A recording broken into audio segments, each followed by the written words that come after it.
welcome everybody to the June meeting of the Murfreesboro Parks and Recreation Commission. This time we'll call the meeting to order, and as always we'll start with a prayer and pledge of allegiance, and Eddie Miller has agreed to lead us in that. Eddie, thank you. Please bow for a prayer. Heavenly Father, we thank you for all our many blessings we have. We ask you to help us make good decisions today and help there be peace on earth and goodwill to all. Amen. Amen. Stand for the pledge. I pledge allegiance to the flag of the United States of America and to the republic for which it stands, one nation, under God, indivisible, with liberty and justice for all. Thank you, Eddie. First thing I'd like to do is we've got some new faces here today, and I'd like to welcome in Eddie Smotherman, and she has yet to arrive, but Ms. Madeline Harris is going to join us. They're going to be our council representatives joining the commission. Eddie, welcome. We're looking forward to working with you guys and appreciate you being here. Thank you, Dee. I'm glad to be on the committee here and look forward to working with you as well. Fantastic. The first item that we're going to do business-wise, we're going to hold off. We're going to change up the agenda a little bit. Ms. Harris is running a bit behind.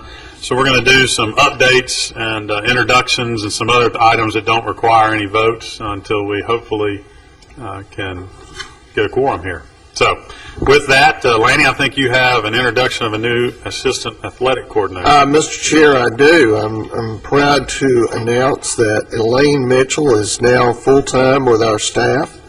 Elaine has worked with us part-time now for, believe it or not, about 17 years. She started off with volleyball, and she moved into doing some gym directing and softball, and moved into another athletic assistant position and spent a couple of years there, and then we moved her on to a program specialist and about 4 years there, and so she is now the full-time athletic assistant coordinator. She got her bachelor's degree at UT Martin in education and got her master's at UT Martin in guidance and counseling, and worked at the university level in student affairs division at, I think, 3 different universities, doing a variety of things from programming to residence life to recreation for the students, and has been a face that we've seen around the parks for many, many years, and just now glad to get her on full time. So, Elaine, if you'd like to say something to the commission, feel free to do so. Thank you, Lanny. Thanks for that generous introduction. It's a pleasure to be here. I appreciate the invitation. And I was glad to hear you mention that we're at a non-voting section right now, because I'd hate to know that I'm going to have to be put up for a vote again or anything. So You're safe. I appreciate that. It's a pleasure to be here. I'm looking forward to working, of course, full-time. I've been on only about a month and a half now, and so far so good, I think. It's always great working in a field that you love and working with folks that you certainly enjoy working with. Work with a wonderful athletic staff and the whole city department and Parks and Recreation throughout, but also working at McFadden with the athletic staff is a great pleasure. Good folks there, and I'm looking forward to hopefully a long and productive time with the city as a full-time employee. Again, I thank you. It's a pleasure to be here, and I'm here to serve anytime you need me. Thank y'all very much. Elaine, thank you. Welcome. Thank you. Glad to have you. Mr. Goodwin, is this a new position or is this some? No, this was a vacant position that we had filled. Okay. We'll move now to our new business, and as I said, we'll move the agenda up just a little bit and just do some of the updates first to allow more time. So we'll jump to item number 3, and Lanny's going to give us an update on Spring Fling. Sure. Mr. Chair, members of the commission, really excited about the report here for Spring Fling. Of course, Spring Fling, for folks that are watching that really don't know too much about that is a combination of spring sports that's put on by the Tennessee Secondary School Athletic Association. We refer to them as the TSSAA. But many years ago, they decided that it would be more productive to combine all 5 spring sports and have a tournament that would be during the same week. Those 5 spring sports is baseball, softball, soccer, tennis, and track and field. And we had some 5,000 athletes come to Murfreesboro during that time, and some 30,000 visitors. I know that talking to representatives of the Hotel Association, the Restaurant Association, all the hotels were filled and the restaurants were busy, and we could see people out shopping. So we know that the Chamber projects about a $3.5 million economic impact for that, and it was a wonderful tournament. If you got out, you saw some top-rated athletes playing, many of them that were going on to college. We had college scouts here from all across the country looking at prospective people that they would like to get at their universities to play. So all in all, it's a great event. Just to let you know, we have it for the next 2 years. We have it in 2013 and 2014. So I look forward to those. If you want to mark your calendar, it is always the week before Memorial Day. So if you think about when is Spring Fling, it's always the week before Memorial Day. But a lot of our staff worked. The numbers this year in terms of athletes, number of tickets sold, about the same as last year.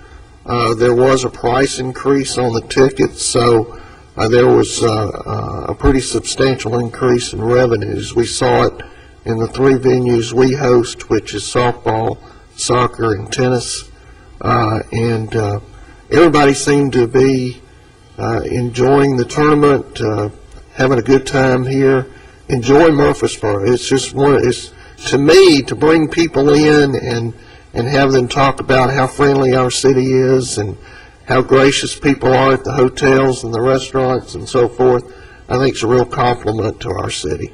So really glad to give that report. I'd be glad to answer any questions that you may have relative to Spring Fling. Laney, you mentioned that it's here for the next 2 years. Is it bid out 5 years at a time? Or It's been out 3 years at a time, and this was the first of the 3-year contract that we have.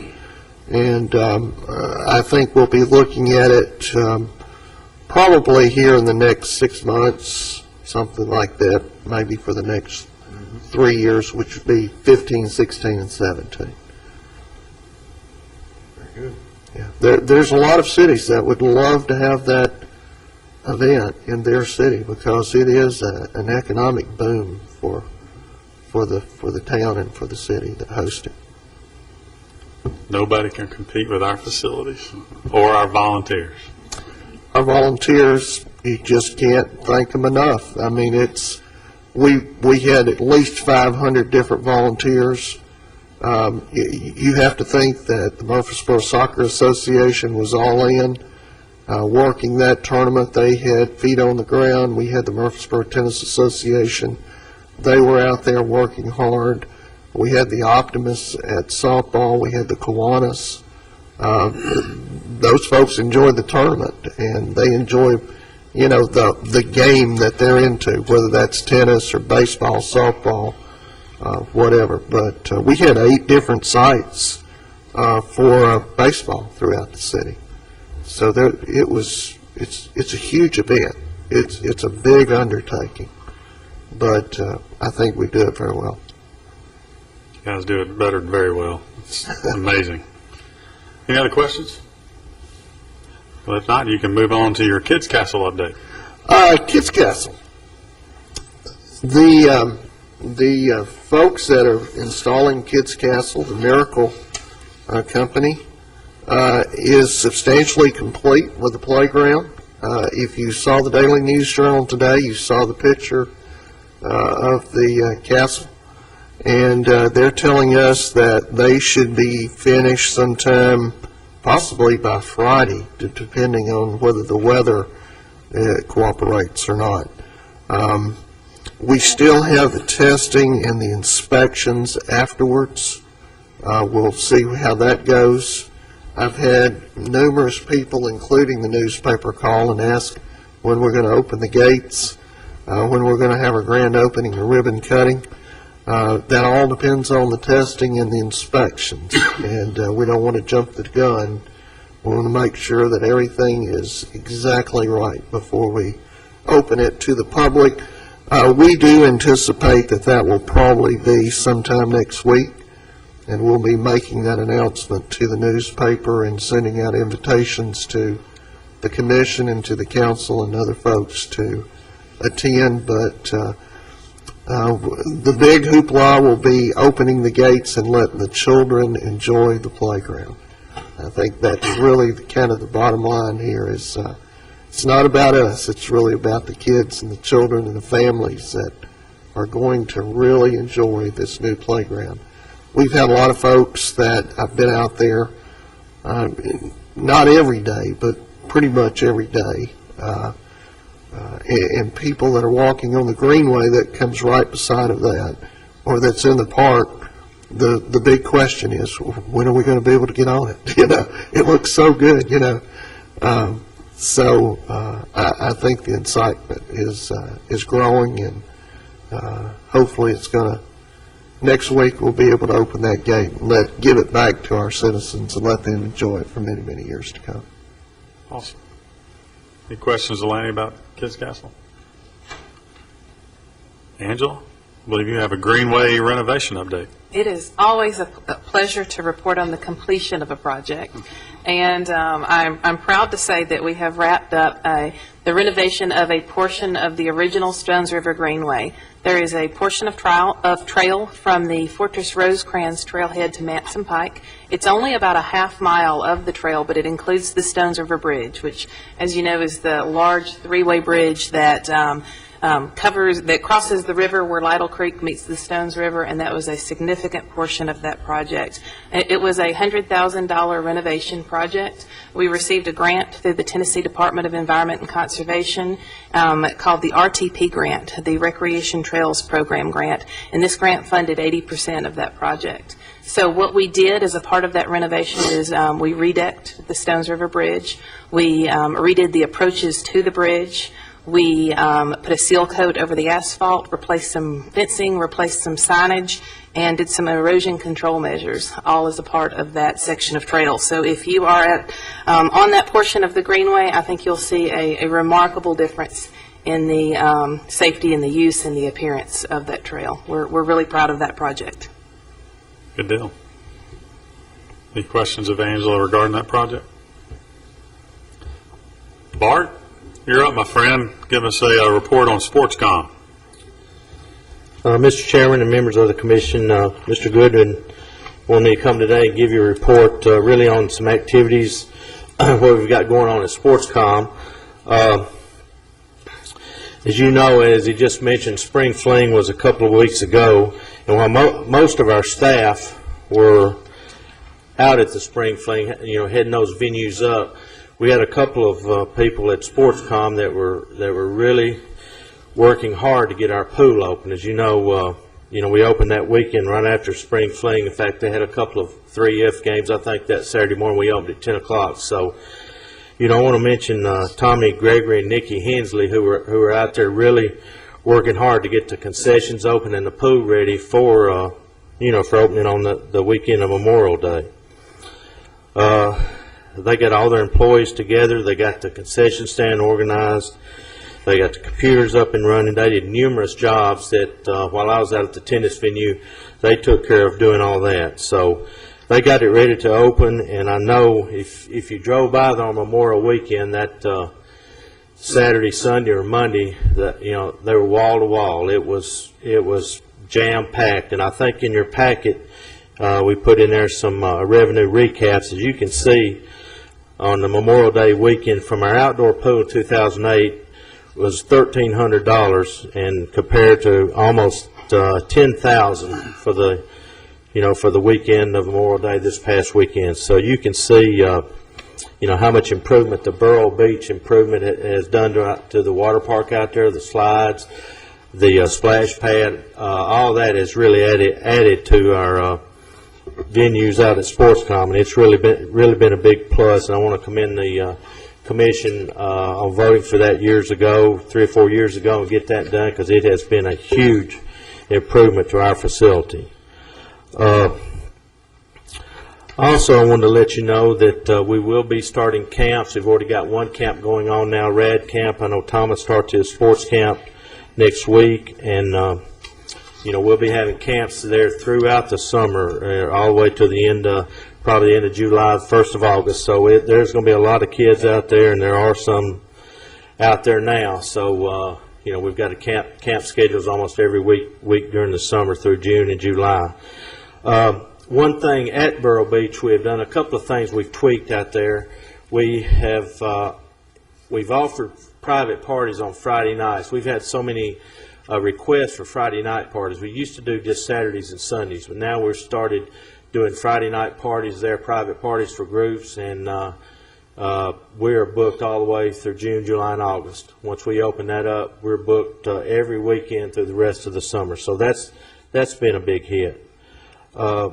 We also have 2 cabanas out there that are inside Vero Beach. We're now renting those for groups on 3-hour intervals. We've had 4 or 5 rentals already. So we're working out that where a group can rent the gazebo or the cabana and go out there with their group, have that cabana inside the pool area by themselves, and 3-hour intervals, and then they can stay and swim after their time is up. But and then another group could come and got an hour in between the rentals. So that's a new thing we've done. We also have started out a new healthy menu, which I know everybody is really getting on the health kick now. I know Tommy Gregory and Chef Raymond Daughtry, who helped cater an event up here at City Hall a month or so ago, got a menu board together and offering healthy food snacks for kids. So, we do have a ton of kids out there. A lot of them are taking advantage of some of our healthy menu items, like a grilled chicken, cheese wraps. We've got the calories on the board where when they do buy them, they can see what kind of calories they are intaking. We've got a garden salad. We've had grilled chicken sandwich. We've got stuff that I haven't been eating, which I should. But we've got Fiber One brownies. We've got and baked chips and such as that. But we are offering the healthy food choice, so that's something we're really getting into, and hopefully the kids and all take advantage of that. And also before our ball league started this summer, I know Chef Raymond got together, and I think Thomas and Tommy got together to go over offerings at the ballparks. So we are offering all healthy foods at our ballparks. They did get some equipment through a grant we received to cook this food special way to hopefully cut down all the calories. So that's been a big plus. On to our running programs. We do have a few running programs going on now at Sportscom. I know Jennifer joins. She meets with a group every Monday, Wednesday, and Friday around 6:15. They've got about 20 runners in that group, and they run down about past McKnight, around back toward the airport and back every morning on Monday, Wednesday, and Friday. She's also having a half marathon training group that comes in, and that cost is $100, but she does have a few spots left for the half marathon. Once you get enrolled in that program, that does include admittance to the half marathon, which will be coming up in October. So we do have a Run with Scissors in July. We still have openings in that, but as the running programs right now are being very popular. So there's races about every weekend, but she is doing a great job, having these running programs for all our people here in the city. We also are offering swim teams. We've got 2 swim teams practicing right now at Sportscom. We've got Excel. They come at 6 a.m. to 8 a.m. every morning. They come in and swim outside, and then also in the afternoon we have our Comet swim team that comes in around 5 to 8. So we're offering plenty of activities for all the kids in our community, and now we are, as I'm sure Marlene might mention, is we are gearing up for July the 4th, which will be here before we know it. We do have a meeting tomorrow. We're getting the vendors ready to go. I know she's got the entertainment lined up and doing a lot of work on that. So We are going to be busy all summer, it looks like, but that's a good thing, and hopefully we'll have a productive summer for all our citizens here in Murfreesboro and Rutherford County. Great. Any questions for Bart? Bart, how's the parking been so far for the pool? It's a good question. Our parking problem, we do have overflow parking, and I talked to Steve Toombs yesterday. That is going to be expanded, so that's telling you how popular the pool area is. But we can go back a little farther with the overflow. Once we get that done, I think we'll be in pretty good shape. But if you, like I said, if you come out there on a hot day, that parking lot back by the pool is mostly full. So, and they're coming and going, throughout the day. But the overflow parking area has helped a whole lot. We'll expand that, and hopefully that'll help even more. Okay. Yeah, Mr. Chairman, too, just for the benefit of the commission, in our capital improvements program budget, the CIP, I've included in there some improvements at McKnight Park, which includes an overflow parking area, formalized parking area, to expand that. Okay. I knew we talked about it last year. I was just curious to see how it was going. Well, that's great. Overflow is a good problem to have. Thank you. Bart, thanks. Thank you. Angela, it's back to you for your bicentennial update. We are more than halfway through with our year-long citywide bicentennial celebration. Murfreesboro has been around now for 200 years, and the city has really come out in force to celebrate with us. We have had a lot of wonderful activities, some really great participation from a lot of different folks. This celebration is not something that's that only the Parks and Rec Department does. It is something that city groups and individuals have participated in that has really made it wonderful. Each month has a theme. The month of June, the theme is our rivers, roads, rails, and trails, and we have some great activities planned this month. All of the activities are listed on the city's website. You can access the calendar there and see what the calendar has to offer. It is constantly changing, so keep coming back. More and more groups are sending in information and creating more activities as we go. So it is definitely always a calendar in progress. We plan to wrap up all of the celebration in October of this year, so we still have a lot of time left. But I'm really excited about June. There are some great things to do in honor of our rivers, roads, rails, and trails. July, the theme is our music, and some great activities coming up then as well. So I just wanted to kind of take a moment to remind everyone of what was going on with that and encourage you to come out and participate. Any questions for Angela? Just one comment. Sure, Eddie. Angela, I was out on the city's website you mentioned the other day, and of course, Mr. Goodwin was on there, and some other people were on there talking about the city's trails and rails and roads and what am I leaving out? Right. Railroads. But the interesting part is the history behind it, and it's really informative. If somebody is happen to go to the website, be sure and check out the video that's on there, because it's very informative and it's very educational. Thank you. Our city TV staff has done a wonderful job working with Mr. Hood and putting together the Storyteller series that is featured each month. To really, I know I've learned a lot about Murfreesboro. There's some amazing things, and I appreciate that comment. The rivers, roads, rails, and trails, a little bit of a tongue twister there. The Dixie Highway is a really interesting part of our history, and there's some fun things coming up regarding that for sure. That's good stuff. Any other questions or comments? Marlene, you are up. Give us an update on Movie Under the Stars. I know it's gotten some press recently. Welcome. Yes, we have, and the numbers have shown that publicity is getting out. We did, on Monday we had 120 people at Case and Trail, and last night at Canonsburg Village we had 131 people. I mean, it filled up that almost the whole area in front of the Welcome Center. For those of you who are unaware, this is like our 65th year for the movies. They began in 1947 with Hollis Harris, and he was the showman for the movies. And he did it up until about 1998 when he became ill. But we felt that there was no reason to end a wonderful program just because he was no longer able to do that. So we did eventually buy his equipment and start showing the movies ourselves. All our movies are G or PG rated. We aim for family-oriented movies. Parents are encouraged to check out the previews and the reviews of the movies that are shown if they're concerned about a title.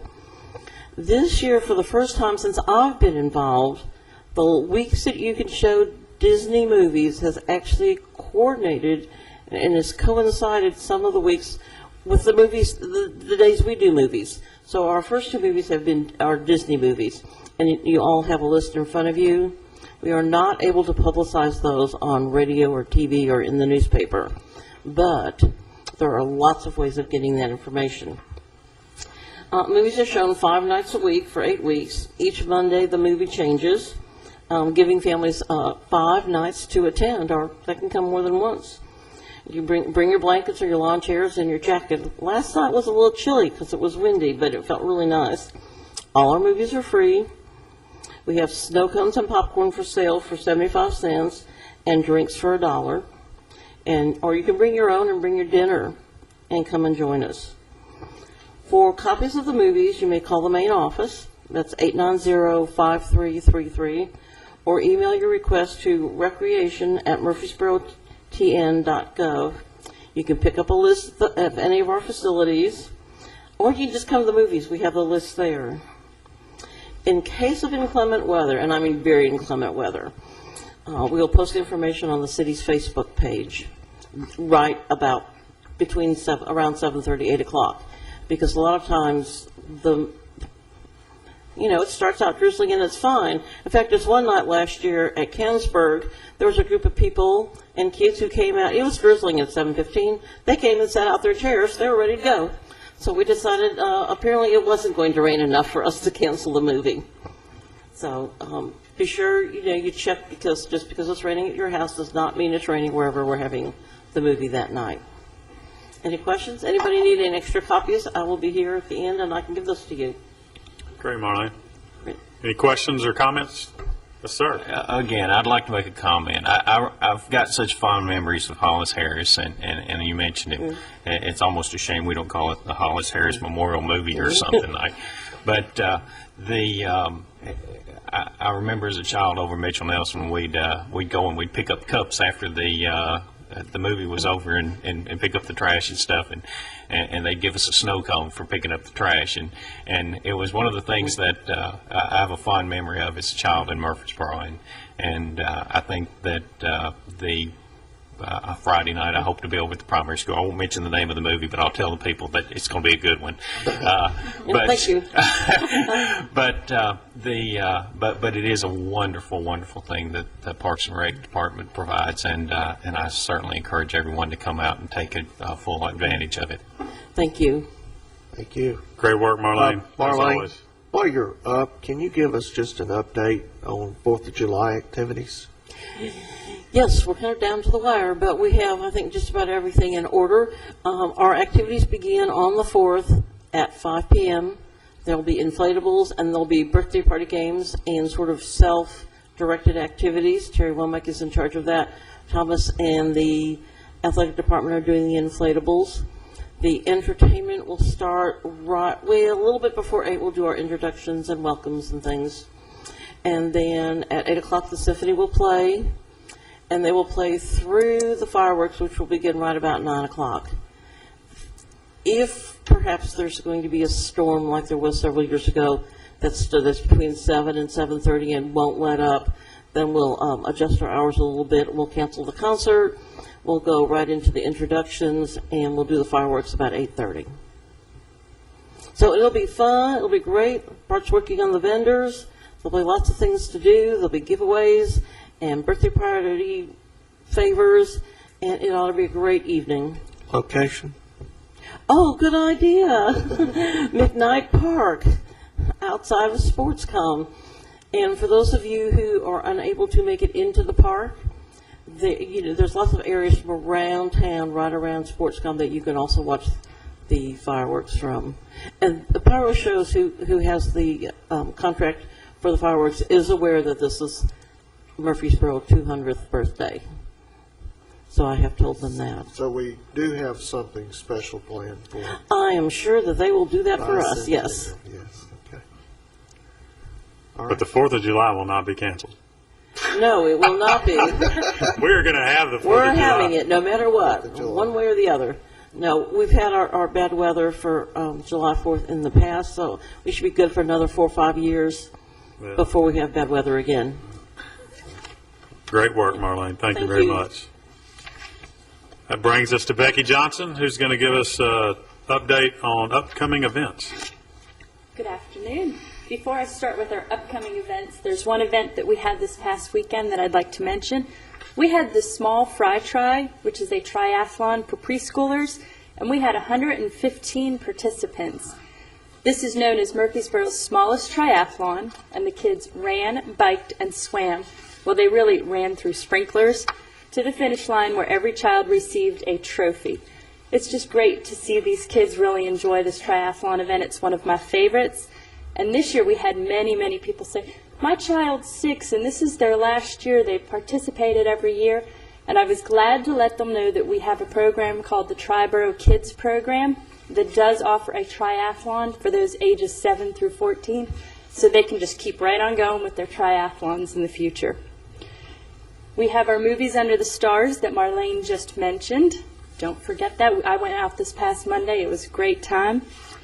We have Splash Outs coming up, where it's Water Day. The Murfreesboro Fire and Rescue Department comes out with their fire truck and they spray hoses. They spray them up in the air, not onto the children. We don't spray them off the parking lot. They get to run around underneath the sprinkler.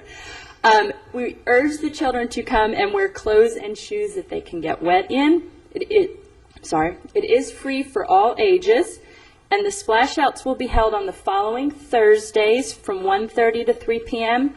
June 14th will be at Siegel Neighborhood Park, June 28th at Barfield Crescent Park, and July 19th at Old Fort Park. We also have coming up Farmer Jason in Concert, which is apparently quite the celebrity among preschoolers. My children are just a little bit too old, but I've talked to people who are preschoolers and they know who Farmer Jason is. So his music's a hybrid of folk, Americana, and high-energy rock and roll, and the songs teach subtle lessons about ecology, farm life, animals, and nature appreciation. This is for all ages, and the concert will be held on Saturday, June 16th from 1 o'clock to 2 o'clock p.m. at the Barfield Crescent Park, and it is free for those who wish to attend. At Cannonsburg, we have the third Friday night concert series that is resuming again. So you want to come out, bring your lawn chairs, a blanket, a picnic, and join everyone for bluegrass music and maybe even some dancing. It's for all ages, and the Fridays will be Friday, June 15th, July 20th, and August 17th from 7 to 9:30 p.m. at Cannonsburg Village. And that event is also free. Along that lines at Cannonsburg, we also have Country Music Night, where you will once again bring your lawn chair, blanket, and picnic to the front lawn at Cannonsburg. It's for all ages on Thursday, June 28th from 6 to 8 p.m., and that event is free as well.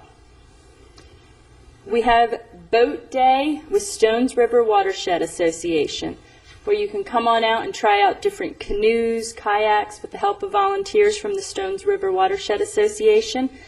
And that is for all ages, Saturday, June 30th, from 9 a.m. to 12 o'clock noon at the Manson Pike Trailhead. I think that's a great one. I went to it last year with my younger daughter and found that the two-man kayaks, that my then 5-year-old could actually paddle that herself. So I've been campaigning ever since last boat day that we need to go out and get a kayak just like that. Still working on it, but it's going to happen.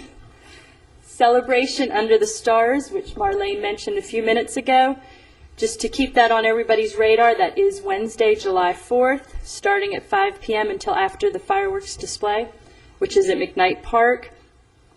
There will also be the Rock the Pool party beforehand from 10 until, I believe, 5:45. So you can come on out, swim at the pool, enjoy music at the pool. Then the kids' games and activities run from 5 to 8, so you can make an entire day of it for celebration under the stars on July 4th. This, I'll probably mention this at our next meeting, but we have our 35th annual Uncle Dave Macon Days coming up in July. This is considered one of America's premier summer festivals, and the family-oriented event annually gathers more than 40,000 people for a hearty blend of music and dance, and it's at Cannonsburg Village, so you mark your calendars for July 13th, 14th, and 15th. The fee is $5 per day for adults, or $8 for a 2-day ticket, which is good for Friday and Saturday, and then Sunday is free for everyone.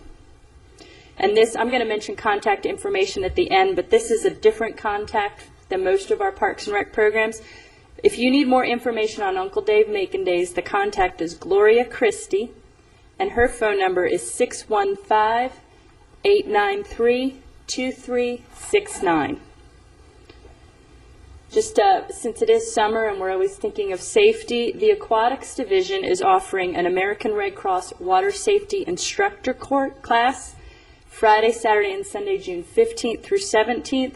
And they are also offering an American Red Cross Lifeguard class Thursday through Sunday, June 7th through 10th. Now that's coming up real soon, but you may contact the Aquatics Division at 895-5040, especially if you have someone age 15 or up and they're looking for a good summer job. There's still time to become a certified water instructor or lifeguard. We will have sign-ups for youth football and cheerleading. The Murfreesboro Football League is a non-travel recreational league that's located at McKnight Youth Football Complex. That's for ages 5 through 13. They must be ages 5 through 13 as of September 1st. The 5 and 6-year-olds will be playing flag football, which will be new this year. And ages 7 through 13 will be playing tackle football. And registration will be held throughout the month of July, and the fee is $70 per player. The youth cheerleading program, which cheers for the youth football program, is a fantastic way to stay healthy and get physically fit while building confidence. That is for ages 7 through 13, and registration will also be held the month of July, and the fee is $30 for the program, and there's a separate fee for the uniforms. The first Thursday month lunch at Cannonsburg Village. This is a new program that Cannonsburg's offering. You may bring your sack lunch and enjoy the peaceful outdoors at Cannonsburg Village. It's free for all ages on Thursday, June 7th, July 5th, and August 2nd from 11 to 1 p.m. at the Cannonsburg Village Pavilion. If you've never taken the time to eat lunch over at Cannonsburg, it is a great place. And you can go on any day. You don't have to wait for Thursday, but they're just trying to get a group of people to make sure that you're aware that you can go over and enjoy Cannonsburg Village and the grounds. We have a wide variety of preschool programs that I just want to mention that we do throughout the year, including the summer months. We have We Play, Gymboree, ABC 1, 2, 3, Let's Go, Busy Bees, which are all held at Patterson Park Community Center. We have Toddler Time with Thomas and Tumbleweeds, which is at Sportscom. For information about those programs, you may either contact Patterson Park or Sportscom for details. This summer, Marlene is offering a huge variety of craft projects. And just to give you a few, they are bracelets for teens, Worldwide Knit in Public Day, Loom Knitting, Log Cabin Day, Macaroni Day, Thread the Needle Day. There's even National Lollipop Day. There's also National Tooth Fairy Day. So if you are interested about any of these craft programs, you may contact Marlene to find out more information about those programs. And Marlene's such a busy person, she has the St. Clair Classics June Dance, which is to enjoy an evening of dancing to the music of sax and sounds. It's for ages 60 and over on Friday, June 22nd from 7 to 10 p.m. at the St. Clair Street Senior Center. And admission is $5 for the dance. We have Creatures of the Night summer night hikes. Join us throughout the summer to discover the forest under the night sky. This program is for all ages and will be held Tuesday, June 26th, July 24th, and August 21st, starting at 7:30, and it'll be held at the Wilderness Station, and that program is free. We have coming up a Train for Success program. That's one of the running programs that Jennifer Joins has at SportsCom.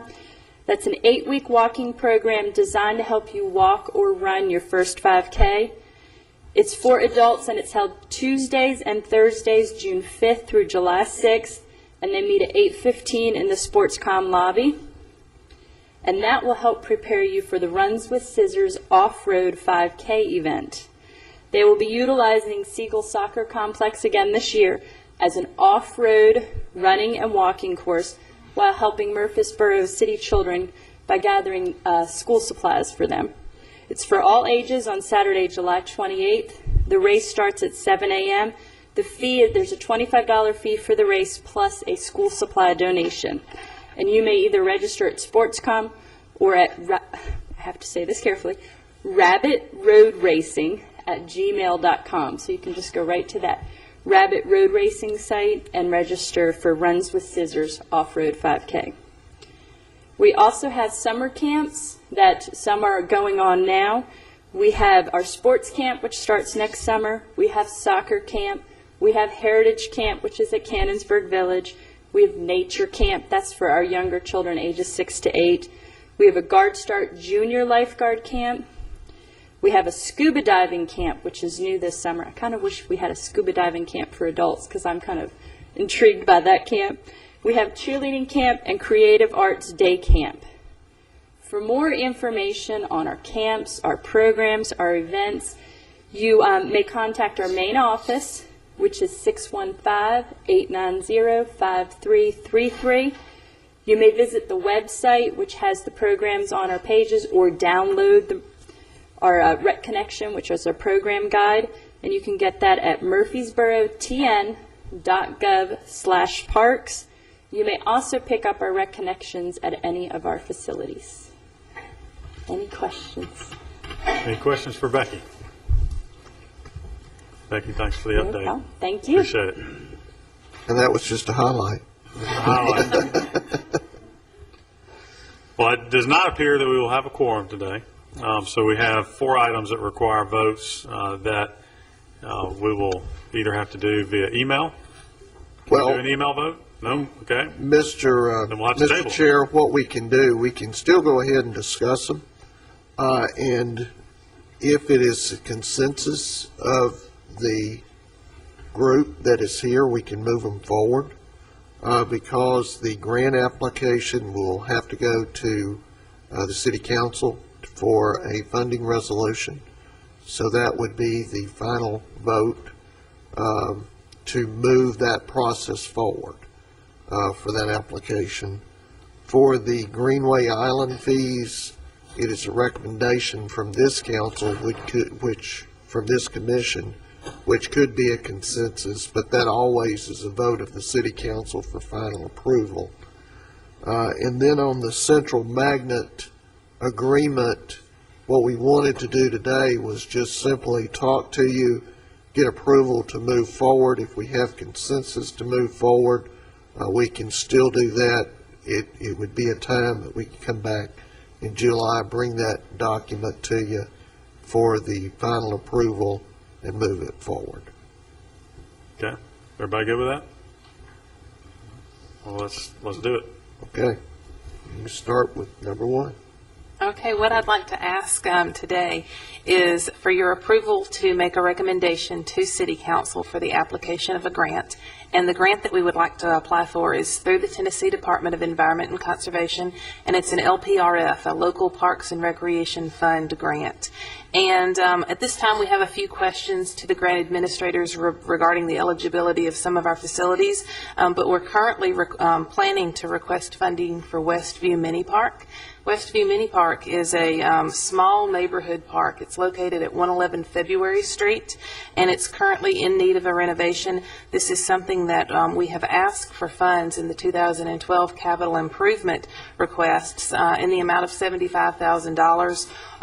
What we would like to do with this grant, because it requires a 50% match, is to seek an additional $75,000 to supplement the city funds for a $150,000 renovation of this park site at Westview Mini Park.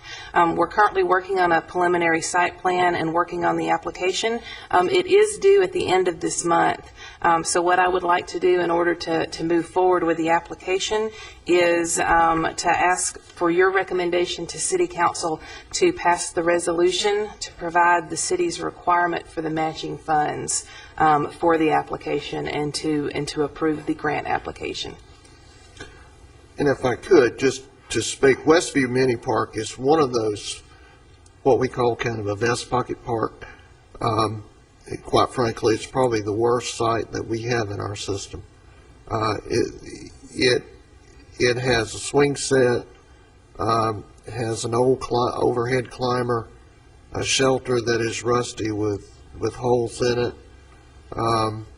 The whole site needs to be renovated. We've had numerous requests from the neighborhood. It's a transitional neighborhood, and it's one of those things that if you think about what Murfreesboro really is about, and if you think about, I sat and listened to Mr. Smotherman talk about his experience growing up in the youth, there's a lot of children in that area. There's a lot of grandmothers that are raising children. There's a lot of folks that they call and say, we wish you would do something to the playground and to the park. And so this upcoming CIP, I put in $75,000. That's just a small playground, really, by the time you get it installed. What we need to do is we need to go over there, look at the entire site, and just start again, so to speak, because there's really not much recreational application at that site. Right now, the swings, we can't even get the clevises that you hang the chains from, so there's not even swings on the swing set. So we need to be better stewards, I guess you would say, of our park that is there in that neighborhood that has a lot of children that would be walking or riding their bike to that park that would not cross the main road to go to Old Fort Park or to other places. They want to be right there. So our thinking is that $150,000 will be a nice application for that park. We're going to do a small site plan. It's about a 2-acre site to renovate the entire site and clean it up and make it to where it's going to be a nice little walking park for the neighborhood. Okay. Any questions or comments regarding this? And again, it would be the wishes of the commission, consensus, so to speak, to move that forward so we can take it on to City Council for consideration. What City Council, one of the requirements of the grant is that we have a funding resolution approved by the council that guarantees that if the grant is approved, that the grant would be matched. Now, the council also has the option at that point, moving forward, even if they pass the resolution, once the grant is committed to by the state, to say, we've kind of changed our minds. But generally speaking, we're very fortunate that the state will pay for half of our developments. Is everybody comfortable with this advancing to council? Let me ask a couple of questions. I Sure. guess the Kids Castle things cost not taxpayers, but it was grant money, but it was about, Kids Castle was about $300,000, right? Correct.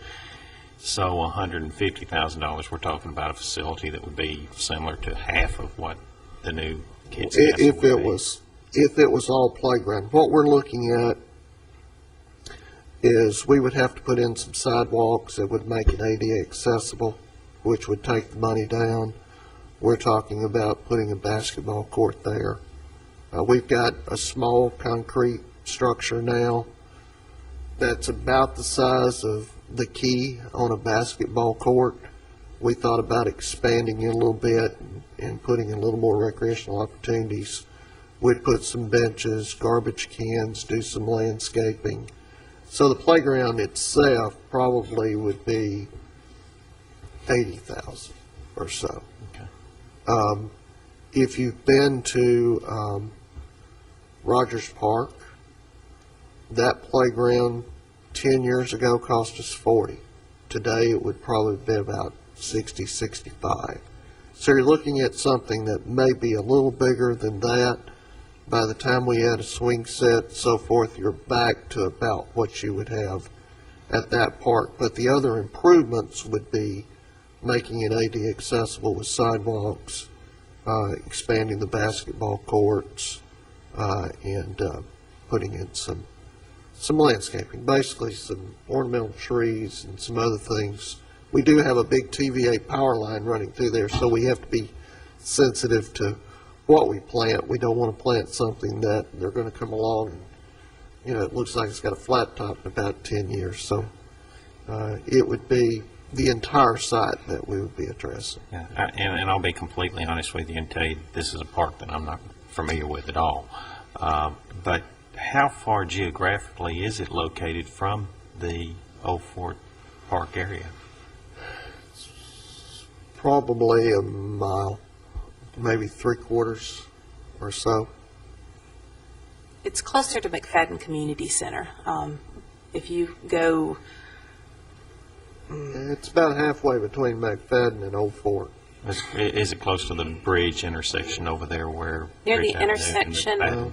near the intersection of Main and February Street. Okay. There's apartments in there that are federally subsidized. And like I said, I've had several phone calls on that park. I'd be glad to take you and show you the park. Any other questions? So everybody's good with this adventure? Okay. Okay, we'll move forward. Thank you. Melinda, you want to tell us about the Gateway Island fees? Welcome. Good afternoon. I'm here today to ask for an adjustment to the Gateway Island fees for Saturdays. Currently, the fees are $350 for the Island and Reception Center. What we've discovered over the past, I guess it's 3 years since the Gateway Island opened, we've discovered that it's become a very popular place for weddings. And as y'all know, weddings and brides, they require a little bit more special attention than other events. We are asking for an increase to $500 for the entire day for the Island and Reception Center. Some of the things that we've considered when looking at this increase were the market, some other things in the market.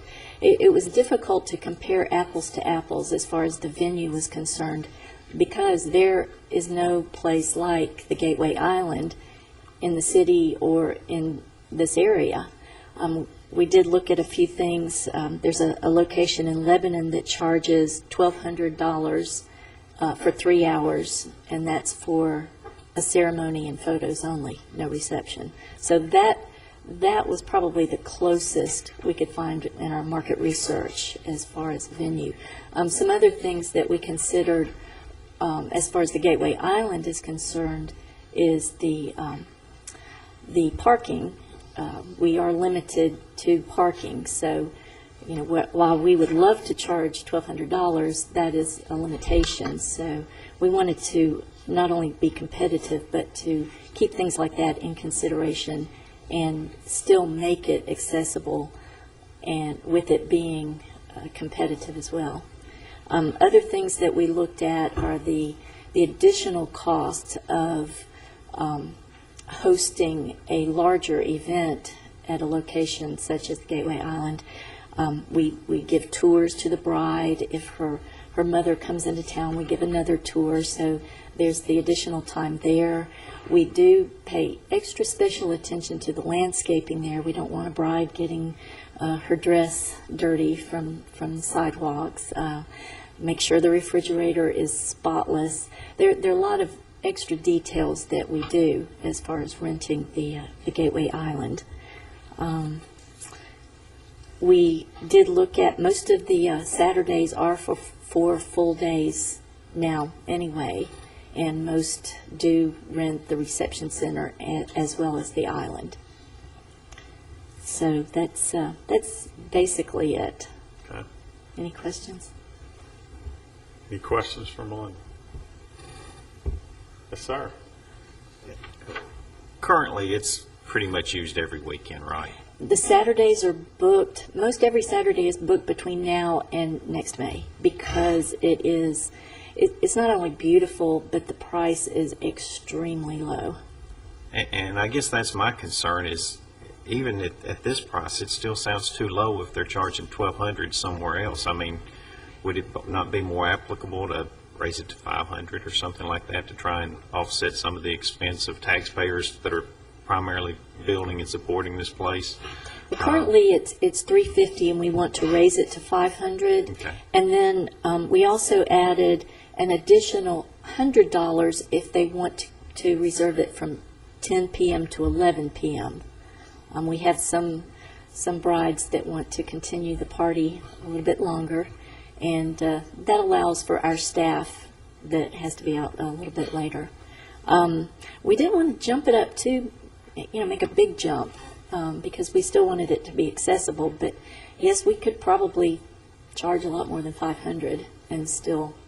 Okay, so if you raised it to $700, do you think you'd still have complete occupancy? That's a good question. I don't know. That's something that we would probably just have to try it and see. Yeah, And there's no way for me to. I guess Yeah. my concern is because this is being used by such a limited group, and of course, with 52 weeks out of the year, I guess maybe it's being used close to that many times for weddings. If that's the case, that's not very many for a city of 110,000 people. I'm just concerned that we still may be too low. And, certainly I'll support the 500, but I still think that may be too low. Mr. Smotherman, one of the things that we talked about was that of course, one of the big obstacles Melinda mentioned is parking. You have to walk over a quarter of a mile to get to the island. We've had them to ask if they can bring a horse-drawn carriage and golf carts. We try to be very accommodating. I think this is the first step to move it to this $500. Let's see what that does. If there's very minimal effect, we'll be back probably after first of the year, just to see again if we need to go to $750 on that particular day. So we're going to start monitoring that. I know for the first, like she said, couple of years, we wanted to get people out there. We wanted to get them using it. They found that's a great venue for this event. So we're not finished. I don't think at this point, but this is our first attempt to come in and say, let's look at this, let's examine it. We'll be back and let you know how that's going. That's great. Thank you. Let me add, if I could, the prices that Melinda has proposed the increase is just for Saturday. We'd love to see an increase in company picnic and corporate use during the week, and are looking to increase that kind of use, which has a different expectation than the wedding. That was one of the justifications for the more popular Saturday increase. And we also have a lot of reservations already on the books, and it's not the intention to go back to someone who's already paid for those. This would be kind of a grandfathered from this point forward increase. So what we would do is we would ask that come July the 1st, any bookings, after we bring it to council, any bookings after that would be at this rate. And basically, with it being booked almost a year out, we're still talking about a year before this even comes into effect as far as they'll be paying this rate. Because we do have some cancellations, and because generally speaking, the people that are booking in such a 6-month advance. It's very hard to fill those. So last commission came and asked for the $100 to be withheld from the deposit if there was a cancellation. So we're trying to put some steps into place and increase the fee to make sure that we have good solid rentals, and then move forward from there. One other item, we did have a $200 refundable deposit required for reserving the island and the reception center. If someone wanted to reserve the island only, there was no deposit, and we would like to change that to no matter what you're renting, you have a $200 deposit, because it's just as easy to mess up the outside as it is the inside. Right. Any other questions or comments? Is everybody comfortable with this advancing to council? Okay. Thank you. Melinda, thank you. Thomas, come tell us about the Central Magnet School agreement that's been proposed. Good afternoon, members of the commission. Congratulations for you, Mr. Smotherman. We're glad to have you.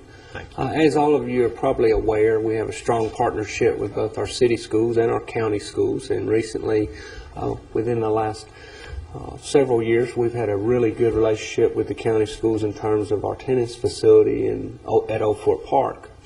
And in the news, Central Magnet School, due to their location, has limited facilities for some of their athletic teams and programs. What we would like to do is partner with the county once again to renovate one of our ballparks for the Central Magnet baseball team, as well as the girls softball.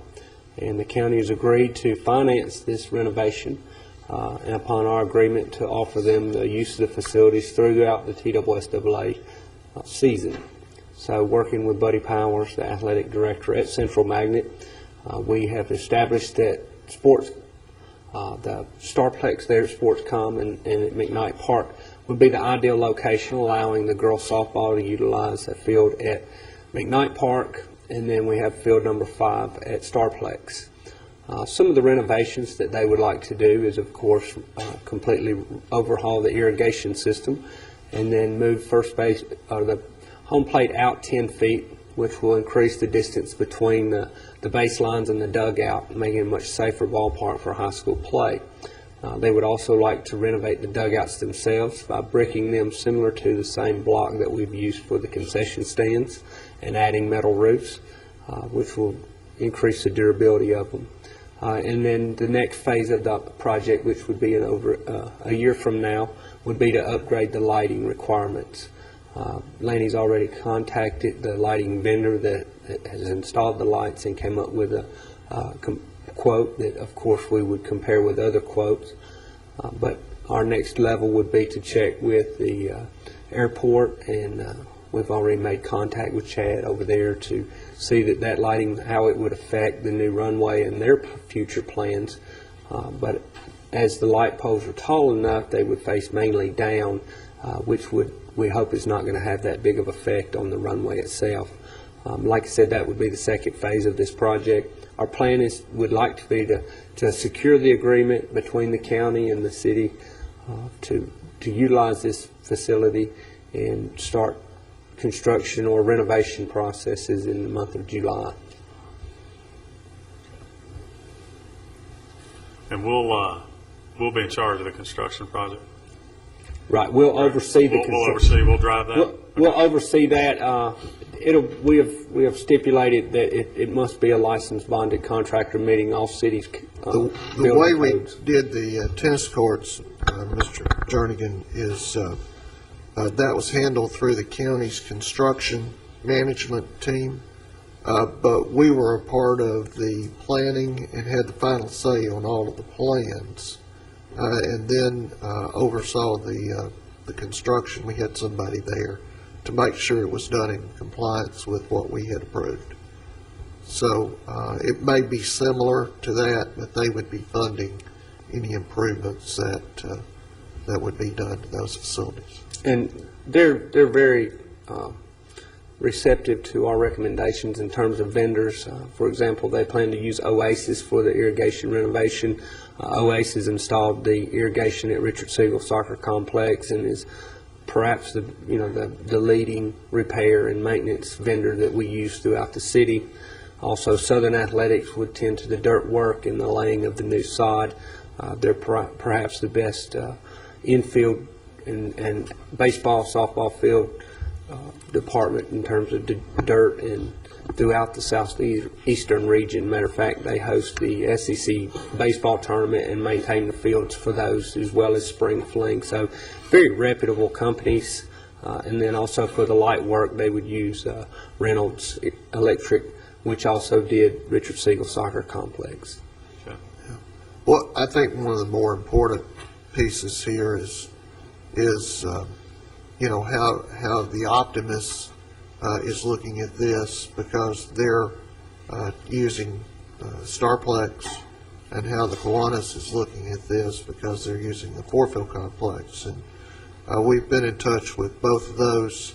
Both of them are both in agreement to have improvements. They're really kind of excited to the fact that we're going to be making some substantial improvements to the facilities that they're going to be using to high school level. And I think it's going to add to their programs as well. So our discussions with them, preliminary discussions with them, have been positive. So I don't think we have any opposition either way in terms of making those adjustments. We've actually had sit-down meetings with both members of the Board of Education, as well as representatives from Central Magnet and the Kiwanis Club and the Optimist Club, and both of those were their actual league presidents, and they're very receptive to the idea. I think it'll be an asset to us. It'll also give us, out of the 8 baseball parks, there was one that was not hosted within Rutherford County. It was hosted at Wilson Central, and that would give us another high school quality field to bring all of spring fling to Rutherford County and to Murfreesboro. Okay, great. Any questions or comments? Is everybody comfortable with this advancement? We would work with the county schools to formulate an agreement. Of course, that agreement would go through our city legal for their review and corrections and approvals. So we just want to know that we can move forward with that. And of course, like I said, we'll be bringing that back to you in July. Okay, great. Thomas, great work as always. Thank you. All right, thank you. We'll need to, Mitzi, move the minutes for our April meeting to the next meeting. We'll have 2 sets of minutes. Is there any other business to come before the commission? Just one more comment, Mr. Chair, if I could. I heard Mr. Fite say that Ms. Jennifer Jones is having a half-marathon training program, has, I think, 2 slots left. I know that the half-marathon sold out in 6 hours this year.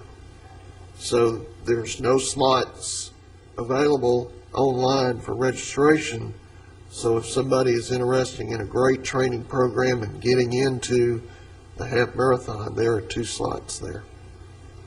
Excellent point. And now they're gone.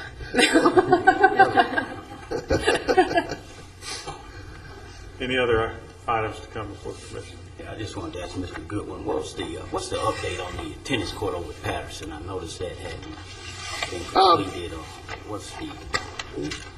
We ran into some logistical problems, I guess you would say, with a requirement for engineering stamps on the drawing. I've been working with Ms. Baker and Mr. Griffith, our city engineer, hopefully to resolve that this week and get those bids out so we can move forward with that project. But that's one of those things, small projects, logistically seems to be harder than huge projects, but that's what we've run into. But if we can get that one thing resolved, we're ready to go. Are you still planning on, I guess, doing it this summer, or are you just going to wait? We're planning as soon as we get those bids back in, moving forward. Yeah. I know I was over there. I've been over that way a few times. I'm like, been looking for it, and I hadn't seen it. I'm like, Well, I wished we could have moved it forward sooner, Yeah. but unfortunately, we haven't been able to, but we are working on trying to resolve that. But that's a great question. Any other questions? Any other comments? Being none, we stand adjourned. Thank you. Thank you.